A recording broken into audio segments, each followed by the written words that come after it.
Our country wasn't founded on the right of happiness, but rather the right to pursue happiness. That right is what makes America the greatest nation the world has ever known. It's not about perfection, but you pursue perfection. You're never gonna get that. Pursuit of a more perfect union, that's a different thing. That's right. Hey folks, I'm John Rich and welcome to The Pursuit. Our country is the only one in the history of the world that promises its citizens the rights to life, liberty, and the pursuit of happiness. Because we are a land that offers those rights, we are the dream destination for people all over the world. Vivek Ramaswamy is a first-generation American. The son of immigrants from India, he grew up learning from their example and understanding what it means to work hard, dream big, and make the most out of your life. His fascination with medicine and biology took him to Harvard, where he graduated the top of his class, earning the respect of everyone around him.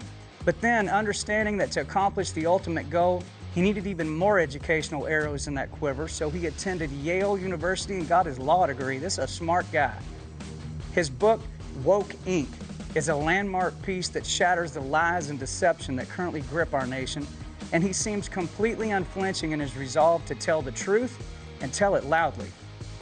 In this man lies the true spirit of America, the real fire of patriotism and the conviction that lived in the hearts of our founding fathers. Folks, it's time for a get-down-to-business conversation with Vivek Ramaswamy.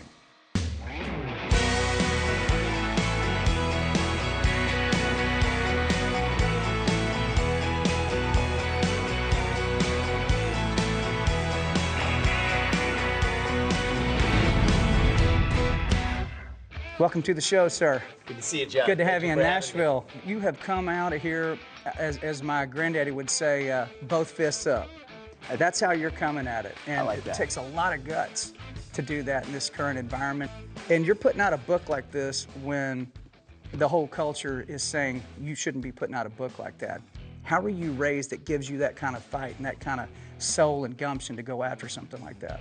Well, look, when I look at what my parents did when they came to this country 40 years ago, I look at people who did something that I actually could never do. Imagine you packing up your bags, going halfway across the world to go to a place that you've heard of, that you know you want to be a part of, but you're away from your culture, you're away from your family. Back then, you didn't even have telephone connections like you do today. Right. FaceTime didn't exist, forget the internet, eating different food. But to be able to do that with a conviction to say that I think I'm going to create something greater by making that sacrifice for the next generation, that's something pretty special. And so I think that fire of growing up in a family with parents who took immense risks to be able to live their dream was something that actually kind of gave me that fire from a pretty young age. And I think one of the things they taught me is they've been through a bit of hardship. You know, they didn't come to this country with very much money. But when I watched them struggle through hardship, the number one lesson they taught me in my childhood was that hardship isn't the same thing as victimhood. And that stuck with me and served me well ever since. Hardship is essential, in my mind, for somebody to become really great or really successful. I mean, if people wind up successful that never had to struggle for it, they don't even know how to handle the success when they get it. Exactly. You know what I mean? They don't know any different of not having it. You know, the way you just described your parents, that describes the original colonists that came over and left England Totally. to a place that had, I mean, it was wild land that they came to over here, but it was worth it to them to have the shot at living free and exhausting their potential. And that's what this country has always been about, with people who set sail, sometimes literally, to say that I don't know where it's going to land me, but it's going to land me in a place where I'm able to be the best version of myself and pursue whatever I dream I can achieve. That is the American dream, right? The idea that no matter who you are or where your parents came from or what your skin color is, you can achieve anything you ever want in this country with your own hard work. And I think it's the dream that I care about passing on to the next generation. That's why I wrote the book. So your parents were something else. Obviously, the grit and the determination they had to move here, number one, but they were highly educated people. They were doing very important things in India. Tell me what they did. It did, yeah. So we actually joke around. I asked my dad, why on earth would you go halfway across the world and settle in Cincinnati, Ohio, of all places? And so he said, actually, it's because his older sister had come over and she was in Fort Wayne, Indiana.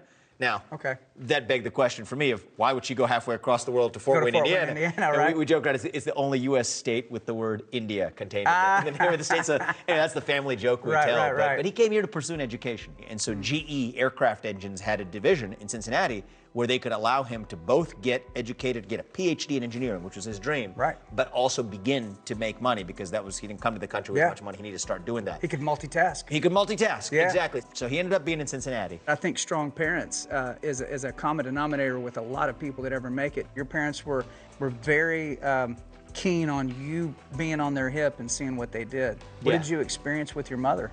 She would actually take us to the nursing home with her, and you know, that was actually where she was treating patients in Southwest Ohio with Alzheimer's disease.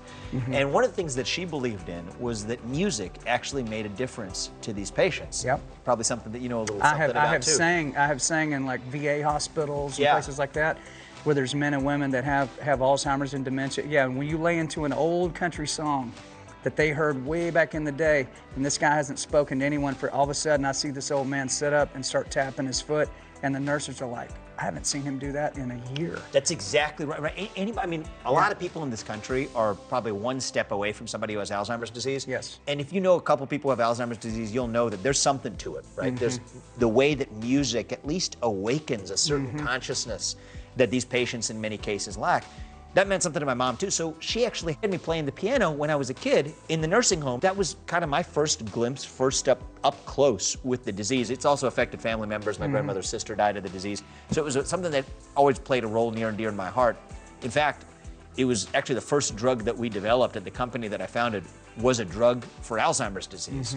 Unfortunately, like so many of the other drugs in that field, that one was a failure. It was a really big failure and a really devastating one, because it's such a bad disease where there's very few treatment options. Right. But that was part of the inspiration I took from my mom as well, is that everything she did for giving a better life to me and my brother. And to me, that was, there's no doubt that the reason I went into biomedical science and started a biotech company and chose to dedicate, really most of my career to date to developing medicines for people who need them, it was from seeing the dedication that my mom brought to doing what she did as well.